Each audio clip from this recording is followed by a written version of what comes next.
Oh man, playing at the Paradise Lounge with the Macromatics, and it's my first time in Boston doing my own show, so I'm very excited. I've been here a couple times opening up for Lyrics Born, Black Alicious, The Perceptionist, so this is a good chance to kind of, you know, see the Pigeon John fans out in Boston, so it's probably going to be around 3 or 4 people. And I'm excited. That's not true. I've seen at least 10 already. Yes! That's double. You're going to be just fine.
Music-wise, what's happening?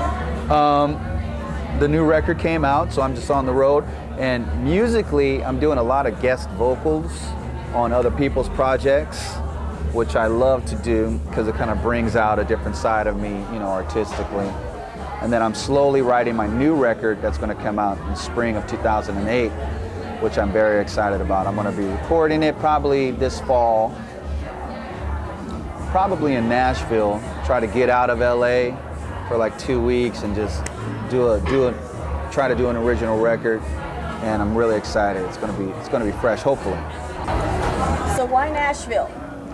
Nashville, one, it's kind of like my second home. I have a lot of friends out there because I used to write a lot of music in the Christian market scene, as well as, you know, the underground rap scene. So I have a lot of just connections and good studios out there for free. And plus it's like a good, fresh breath of air, getting out of LA and, you know, just, I've never done that. It's always been like doing 3 songs and then I have to go to work or have to go do something. I've never like went somewhere and only did music and recorded music, so that's why. So it's going to be like a retreat of sorts. It's going to be a musical retreat, and it's going to be sweet. Sweet.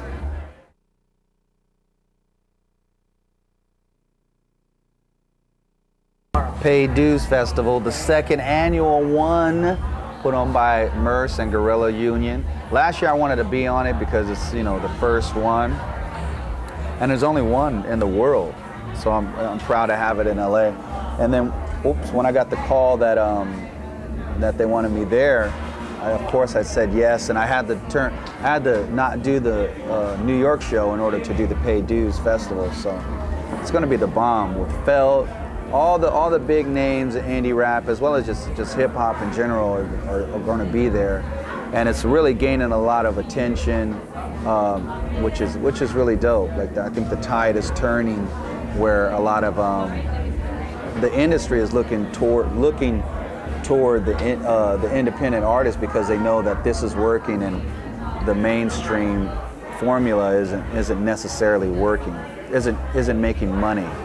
It's just looking like I they're ask this making. question over and over again because it's something that I don't quite grasp in terms of their logic, in terms of why their record sales are dropping. I mean, it's the internet, it's this, it's that. I mean, obviously technology making an impact, but Right. You make an excellent point, because my issue is maybe the quality is also an issue. People are just not feeling it anymore. Maybe. I think that has maybe something to do with it, and that's probably why my records aren't selling that well.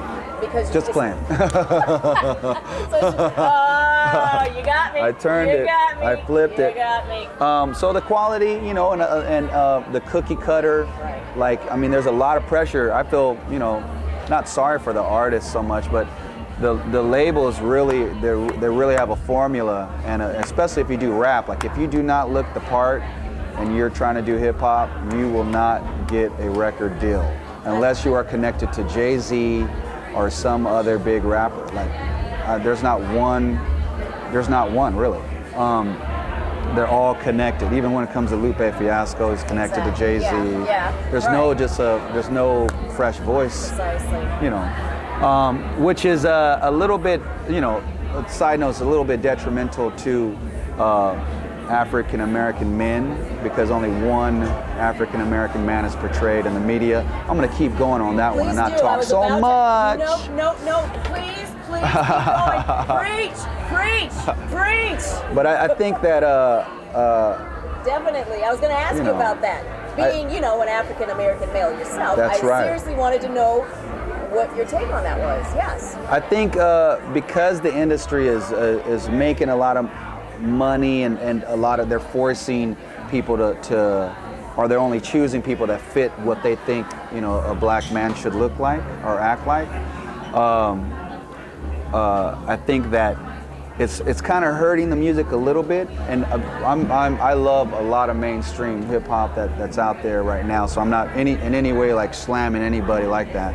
Huge fan of the Clips, Young Jeezy. I think, like, as long as it's heartfelt and they're telling a story, you can kind of tell, like, this. You can tell T.I. is a great example where you can see the balance, where he's not just a buffoon and only that. So meaning there's a lot of good stuff, and then there's a lot of kind of questionable stuff that makes me feel weird. I think that in the long run, I'm scared, like in 50 years, that we're gonna look back and hip hop and what's being promoted as hip hop today is going to be we're gonna look very silly. I really think that. So. Right, left, right, huh? Beat down, go left, right, yeah, left, right, huh? Everybody go left, right, huh? Say hello, everybody. So the monkeys, huh? How do you do?